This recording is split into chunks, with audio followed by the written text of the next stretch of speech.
Hey folks, today's video is brought to you by my favorite buzzer in the world, the Brio Beardscape, and their new hotness, the Blackout Beardscape, because everything looks better in all black. The Brio Beardscape is a killer piece of hardware. In fact, of all the products we've ever advertised on this show, I think the Beardscape is the one I've used in my own life, probably the most consistently. I've been using this thing for 3 years. I've had to charge the battery 3 times. That's once a year if you're not paying attention. It comes with 2 different attachments, the standard blade and the zero blade. Zero blade's good for that edging stuff. Standard blade, good for everything else. There's a bunch of attachments to do your goatee, do your head, get it all going. Comes with a nice stand to charge on. But I'm telling you, this thing is powerful, it's lightweight, portable, comes in its own carrying case, and the battery lasts 3 hours. Do you know how long 3 hours of shaving is? That's so much shaving. It's like professional barber level shaving.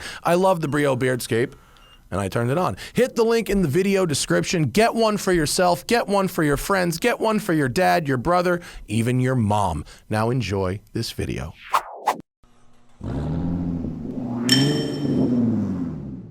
Morning, everybody. Welcome to the 2021 Acura NSX, the budget supercar.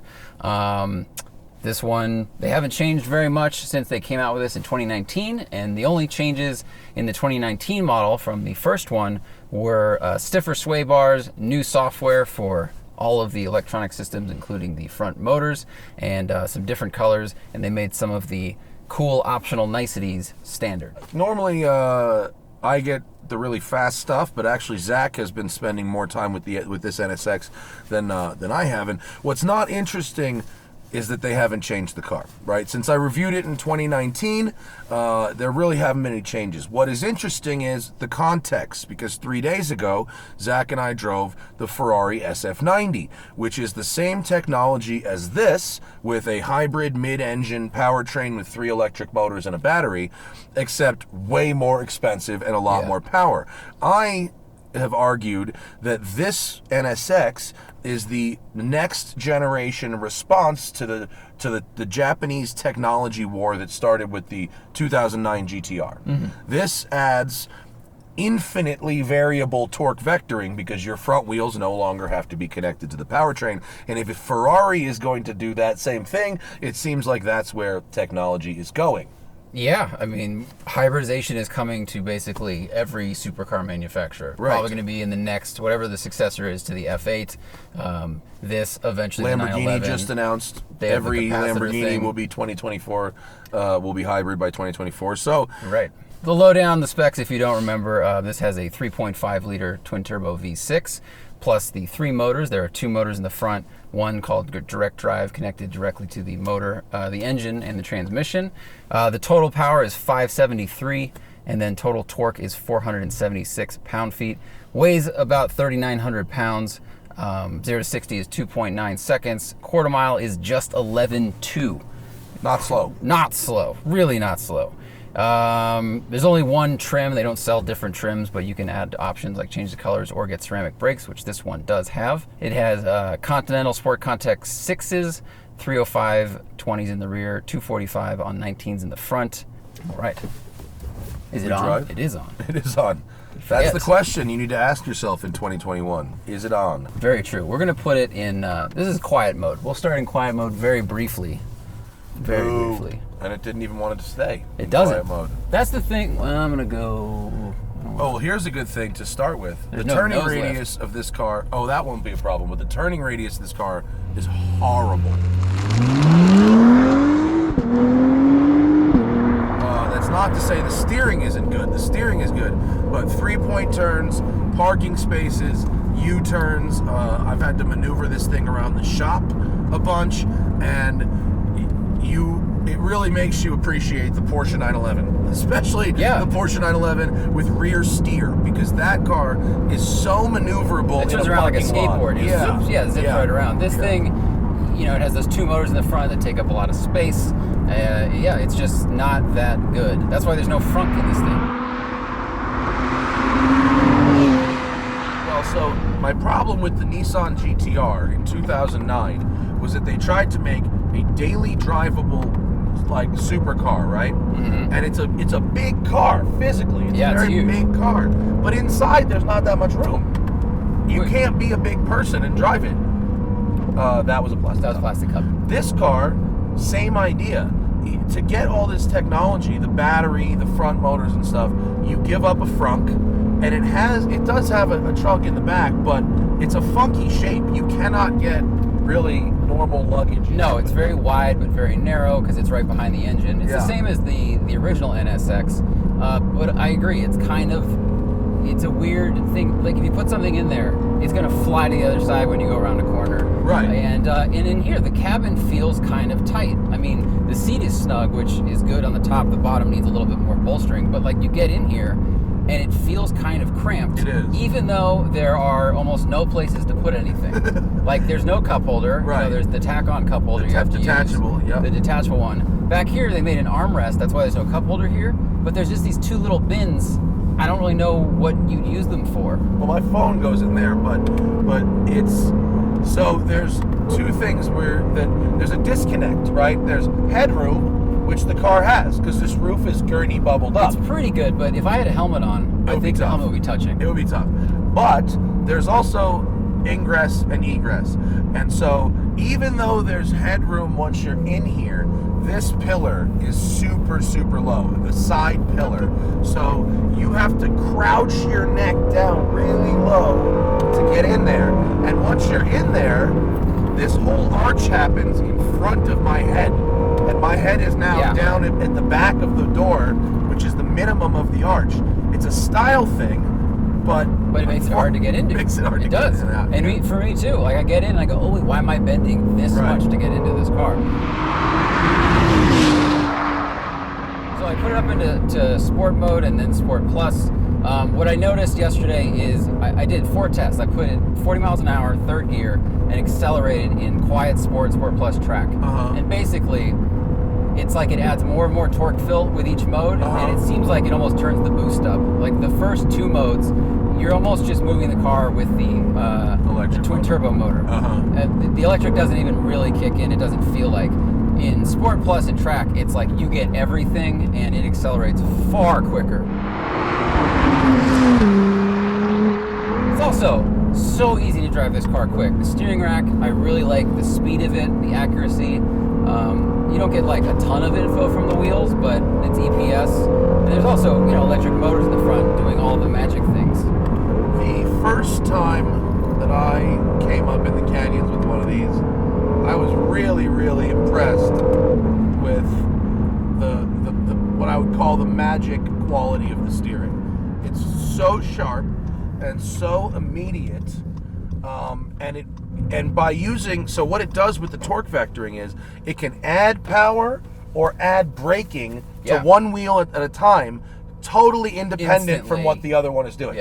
And so basically, if you dive into a corner a little too fast, it can brake the inside and overdrive the outside, completely eliminating understeer, which is the predominant characteristic of a mid-engine vehicle. So by eliminating the understeer, it creates what I call magic steering. I mean, steering that would basically be impossible with a traditional powertrain. I drive.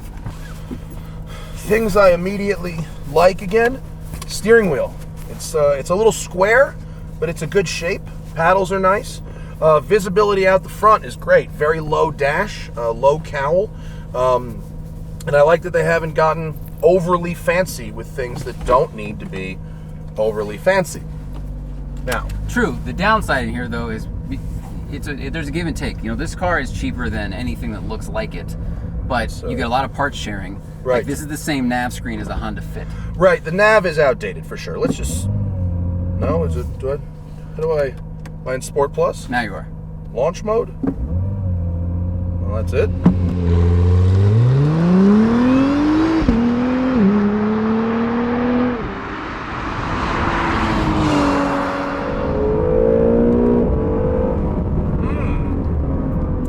What I recall specifically about this car is that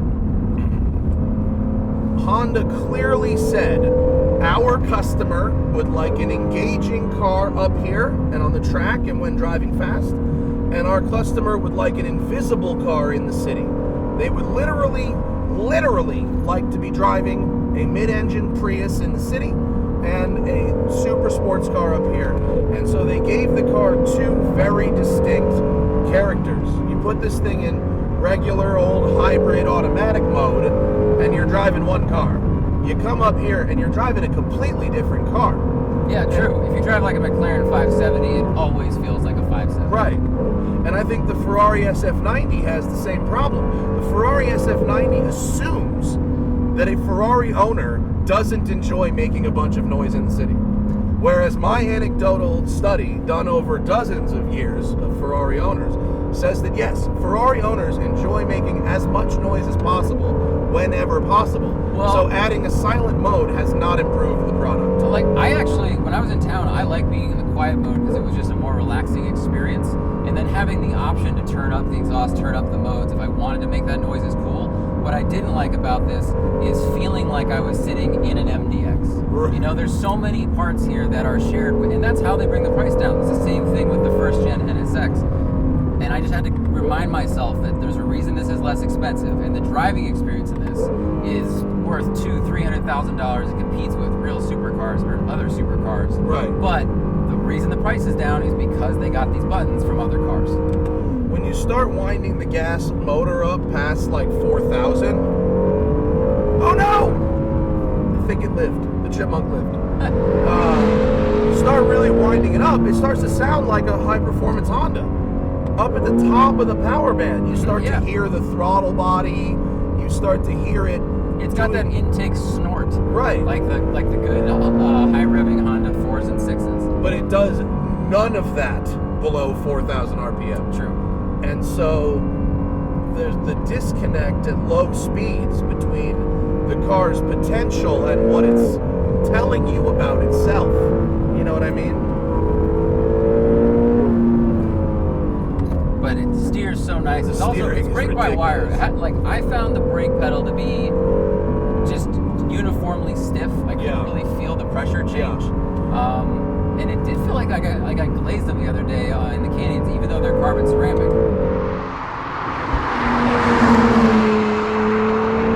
Could be a pad issue. Could be a fluid thing. Brake by wire is a very interesting technology that Acura is pretty much committing to. The TLX is using the same system now, Type S. Mm-hmm. And basically its job is to manage fade for you.